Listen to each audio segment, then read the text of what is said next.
Okay, hi everyone. My name is Kristen Cole, and my project is a peer carpool-based intervention to reduce social isolation among older adults aging in place. So my issue focused on social isolation and chronic loneliness among older adults aging in place.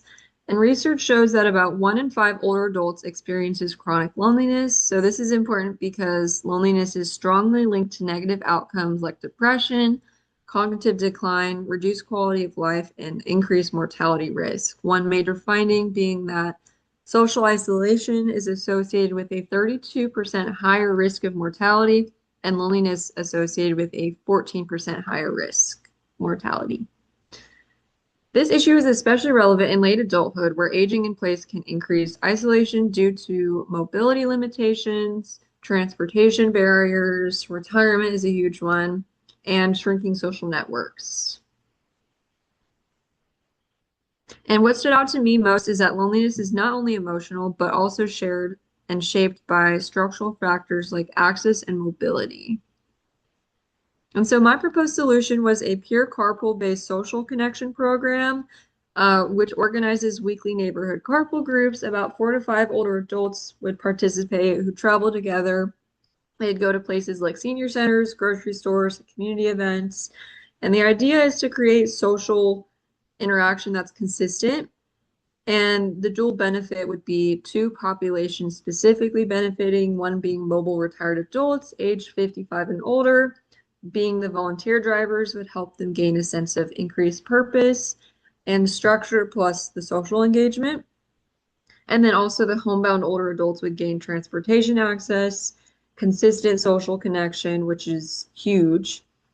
And overall, the program is designed to build connection through routine, familiarity, the proximity effect, and shared experience.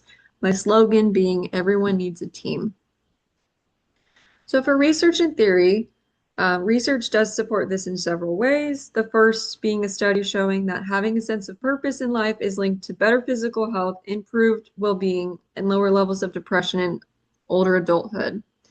So this supports the role of volunteer drivers who gain meaningful social roles after retirement. And as we learned in this class, many after retirement lose their sense of purpose.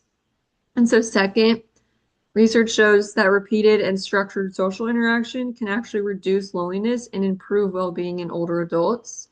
So this supports the weekly consistent group structure of the program. Also connecting to the socio-emotional selectivity theory, suggesting that as people age, they do prioritize meaningful and emotionally rewarding relationships. Yes. So we want to focus on consistent social interaction rather than one-time interactions. And for the future, if this proved to be effective, the next step we take this program to is expanding across San Diego, adapting it for rural and other communities. It could also be strengthened through partnerships with healthcare systems, senior centers, and aging services, which would help us recruit, especially the homebound older adults. And also could be integrating ASL supported groups as many homebound older adults may be deaf or bilingual.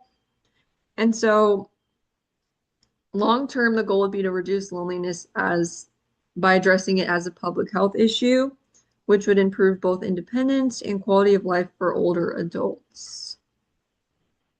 So some major takeaways, one being that loneliness has serious physical and psychological effects, not just emotional ones, so we should address it as a public health issue. I also learned that many aging related challenges are structural and shouldn't be blamed on the individual. These issues are transportation, access to community resources. Many cities, many places are not walkable. So that's a huge issue, especially for older adults. And transportation does play a huge role in shaping social connection, which is something I haven't really thought about before. But I'd say overall, this project changed how I think about aging. I now see older adulthood not just as a period of decline, but also a time of connection, adaptation, and meaningful engagement throughout the lifespan. These are my references. Thank you.